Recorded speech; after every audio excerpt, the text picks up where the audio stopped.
Let's add a new endpoint to one of our backend services.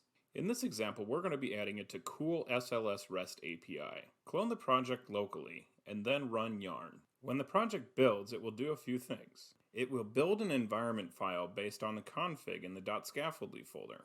It will also automatically generate a Swagger OpenAPI specification, and it will also generate client libraries for other services that are in your project. All of your project's configuration is in the .scaffoldly folder for every project. Check it out when you get a second. Next, open up the project in VS Code.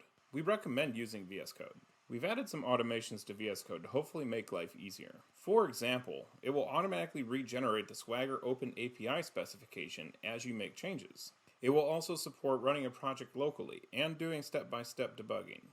We're going to demonstrate that you can call one of the other services in this project and return that response in this API. First, we're going to add a very basic interface with a message in the response. Next, let's move over to the controller and add a function that returns this response. We're going to use the automatically generated client library from the Sly Auth API, and then return the response based on the ID of the user that's currently logged in. Using these decorators, courtesy of a project called Tosa, your OpenAPI specification is generated in real time. This allows an API contract to be created in real time for your front ends and your back ends and cross-service communication. Let's go ahead and run this locally by pressing F5, and we can test it. Using the Swagger UI, open up your project's OpenAPI specification at localhost port 3000/cool/openapi.json. Use the JWT token generator to generate a token, and then invoke the endpoint. You'll see that it makes an external API call to the Auth API running in non-live to get the user's ID. Feel free to play around a little bit and add some debug breakpoints and get to know this a little bit. Also, there's some other sample APIs for you to use and experiment with.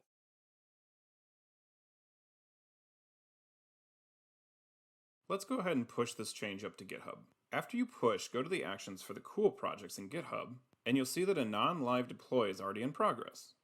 Deployments are managed using the serverless framework. The backend application is automatically wired up to push to Amazon Lambda and API Gateway. A new OpenAPI specification will also be generated as well.